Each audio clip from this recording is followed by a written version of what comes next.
ಆಚಿ ಮಸಾಲ. ಎಂತ ಅಡಿಗೆಯ ರುಚಿಯಾಗೋ ರಹಸ್ಯವು 20 ರೂಪಾಯಿ. ಸಂತೂರ ತಾಯಿ ಇರುವಂತಹ ಅಂಗಡಿಗೆ ಹೋಗಿ ಮಂಜು ಗಲಾಟೆ ಮಾಡಿದ್ದಾರೆ.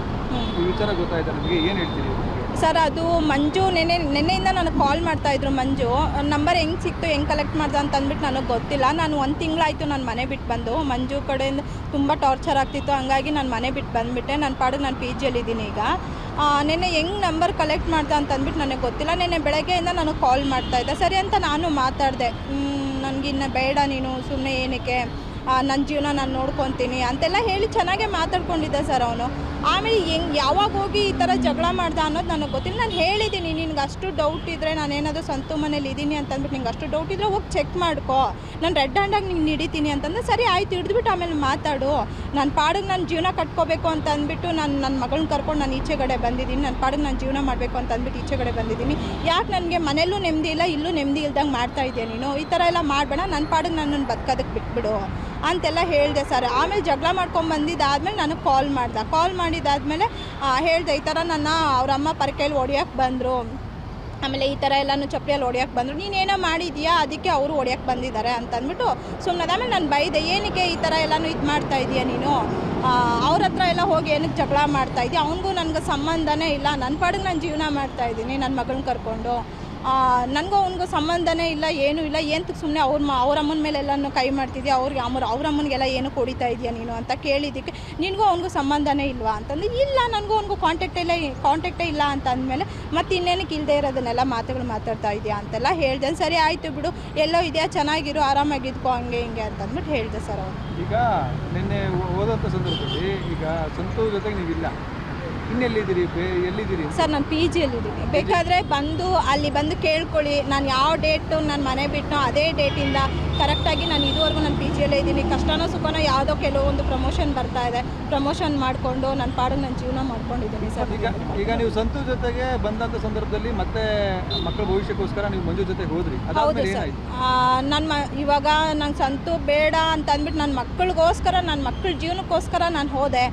ಆಮೇಲೆ ಸ್ವಲ್ಪ ದಿನ ಚೆನ್ನಾಗಿ ನೋಡ್ಕೊಂಡ. ಆಮೇಲೆ ಯಾವಾಗ ಸ್ವಲ್ಪ ಇಶ್ಯೂಸ್ ಆಯಿತು, ಗಲಾಟೆಗಳಾಯಿತು, ಆವಾಗ ಜೇಸಿ ಹೋಗ್ಬಿಟ್ಟು ಬಂದಿದ್ದಾದಮೇಲೆ ಡೈಲಿ ಜಗಳ, ಹಿಂಸೆ ಕೊಡೋದು, ಡೈಲಿ ಜಗಳ ಮಾಡೋದು. ಏನಕ್ಕೆ ಈ ಥರ ಮಾಡ್ತಾಯಿದ್ಯಾ ಅಂತ ಕೇಳಿದ್ರು ಕೂಡ, ನೀನು ಹೋಗಿದ್ಯಾ ಅವನ ಹತ್ರಿಗೆ, ನೀನು ಅವನ ಮನೆಗೆ ಹೋಗಿದ್ಯಾ, ಬಂದಿದ್ಯಾ ಅಂತೆಲ್ಲನೂ ಡೈಲಿ ಹಿಂಸೆ ಕೊಡ್ತಾನೆ ಇದ್ದೆ ಸರ್. ನನಗೆ ಆ ಹಿಂಸೆ ತಡ್ಕೊಳಕ್ಕಾಗಿಲ್ಲ.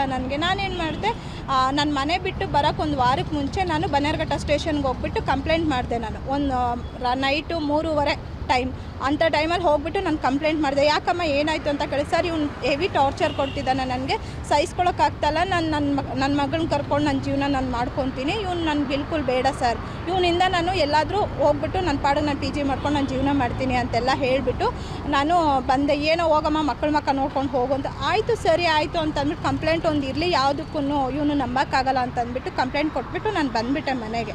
ಅದೇ 1 ವಾರಕ್ಕೆ ಕರೆಕ್ಟಾಗಿ ಹುಟ್ಟು ಬೆಳೆದಿರೋ ಊರಲ್ಲೇ ಸರ್, ಅಮ್ಮ ಇದ್ದಾರೆ, ಚಿಕ್ಕಮ್ಮವ್ರು ಎಲ್ಲರೂ ಇದ್ದಾರೆ. ಅವ್ರ ಮುಂದೆ ನಾನು ಜಸ್ಟ್ ಆ ಕಿಡ್ನಿದು ಒಂದು ವೀಡಿಯೋ ಹಾಕಿದ್ದ. ನಾನು ಏನಕ್ಕೆ ಆ ವೀಡಿಯೋ ಹಾಕಿದ್ಯಾ ಅಂತ ಕೇಳಿದೆ ಅಷ್ಟೇ. ನಿನಗೇನು, ನನ್ನ ಇಷ್ಟ, ನಾನು ಹಾಕ್ತೀನಿ ಹಂಗೆ ಹಿಂಗೆ ಅಂತಂದ್ಬಿಟ್ಟು ತುಂಬ ರ್ಯಾಶಾಗಿ ಮಾತಾಡಿ ನಾನು ಇಟ್ಕೊಂಡು ಚೆನ್ನಾಗಿ ಹೊಡೆದು. ಅವತ್ತು ಮನೆ ಬಿಟ್ಟು ಹೋಗ್ಬೇಕಾದ್ರೆ ಎಲ್ಲ ವೀಡಿಯೋಗಳು ಮಾಡಿಕೊಂಡು ಕರ್ಕೊಂಡು ಹೋಗಿ ಫ್ರೆಂಡ್ಸ್ ಮಜಾ ಮಾಡಿ ಫ್ರೆಂಡ್ಸ್ ಅಂತ ಅಂದ್ಬಿಟ್ಟು ಕೆಟ್ಟದಾಗೆಲ್ಲ ನನ್ನ ಬಗ್ಗೆ ಮಾತಾಡಿ. ಇನ್ನಿಷ್ಟು ಮರ್ಯಾದೆ ತೆಗ್ದಿದ್ದಾದಮೇಲೆ ಇನ್ನೇನು ನನ್ನ ಪ್ರಯೋಜನ ಇಲ್ಲ. ನನ್ನ ಮಗಳಿಗೋಸ್ಕರ ನಾನು ಬದುಕಬೇಕು ಅಂತ ಅಂದ್ಬಿಟ್ಟು ಮನೆ ಬಿಟ್ಟು ಬಂದ್ಬಿಟ್ಟೆ ಸರ್. ಈಗ ನಿಮ್ಮ ಜೊತೆಗೆ ಮಕ್ಕಳು ಯಾರು? ನನ್ನ ಮಗಳಿದ್ದಾಳೆ ಸರ್. ಅವರಿಬ್ಬರು ಮಂಜು ಜೊತೆಲಿ ಇದ್ದಾರೆ ಸರ್. ಹೆವಿ ಹಿಂಸೆ ಕೊಡ್ತಾ ಇದ್ದಾನೆ ಸರ್, ತಡ್ಕೊಳಕ್ಕಾಗ್ತಲ್ಲ. ಅವನು ಕುಡಿದು ಬಿಟ್ರೆ ಒಂಥರ ಮೆಂಟಲ್ ಆಗಿಬಿಡ್ತಾನೆ. ಇಷ್ಟ ಇಲ್ಲ ಅಂತೇಳಿ ಕಿರುಕುಳ ಅಂತೇಳಿ ದೂರ ಆಯಿತು, ಮತ್ತೆ ಎಲ್ಲ ಆಯಿತು. ಅವತ್ತು ಅವ್ರು ಹೇಳಿ ಕಳಿಸಿದ್ರು, ಮತ್ತೆ ಇವಾಗ ಯಾಕೆ ಈ ರೀತಿ ಮಾಡ್ತಿದ್ದಾರೆ? ಅವನಿಗೆ ಅದೇ ಸರ್ ಸೇಮ್ ಅನುಮಾನ. ನಾನು ಮತ್ತೆ ಸಂತು ಮನೆಗೆ ಹೋಗ್ತಿದ್ದೀನಿ, ಸಂತು ಜೊತೆ ಕಾಂಟ್ಯಾಕ್ಟಲ್ಲಿದ್ದೀನಿ ಸರ್. ಸಂತುಗೂ ನನಗೂ ಸಂಬಂಧನೇ ಇಲ್ಲ ಸರ್. ನನಗೂ ಸಂತುಗೆ ಹೇಳಬೇಕು ಅಂತಂದರೆ ಹೌದು, ಆವತ್ತೇ ಕೊನೆ. ನನಗೂ ಅವನಿಗೂ ಸಂಬಂಧನೇ ಇಲ್ಲ.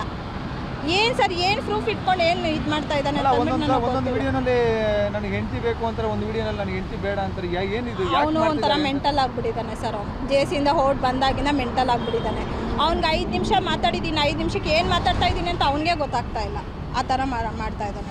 ಈಗ ಮತ್ತೆ ಏನಾದರೂ ಸಂತು ಮನೆಗೆ ಹೋಗಿ ಏನಾದರೂ ಗಲಾಟೆ ಮಾಡುವಂಥದ್ದು, ಅವ್ರ ಮೇಲೆ ಏನಾದರೂ ಹೊಡೆಯುವಂಥದ್ದು, ಜೊತೆಗೆ ಏನಾದರೂ ನೀವು ಪಿ ಜಿಲಿದ್ದೀರಿ, ನಿಮ್ಮ ಮೇಲೆ ಏನಾದರೂ ಹೊಡೆಯುವಂಥದ್ದು, ಇದೆಲ್ಲ ನನಗೆ ಅದಿದೆ ಸರ್. ಅವ್ನು ಬಂದು ಗಲಾಟೆ ಮಾಡ್ತಾನೆ. ನಾನು ಅಷ್ಟೆಲ್ಲ ಬುದ್ಧಿ ಹೇಳಿದ್ದೀನಿ ಸರ್. ನೆನ್ನೆ ನನ್ನ ಪಾಡಿಗೆ ನಾನು ಪಿ ಜಿ ಮಾಡ್ಕೊಂಡಿದ್ದೀನಿ, ನನ್ನ ಪಾಡಿಗೆ ನಾನು ಬದುಕೋದಕ್ಕೆ ಬಿಟ್ಬಿಡು ಅಂತ ಹೇಳಿದ್ರು ಕೂಡ ಹೋಗಿ ಜಗಳ ಮಾಡಿ ಎಲ್ಲ ಇದು ಮಾಡಿದ್ದಾನೆ. ಅವ್ರಿಗೂ ಏನಾದರೂ ತೊಂದರೆ ಆದರೆ, ನನಗೇನಾದರೂ ತೊಂದರೆ ಆದರೆ ಇವನೇ ಕಾರಣ ಸರ್.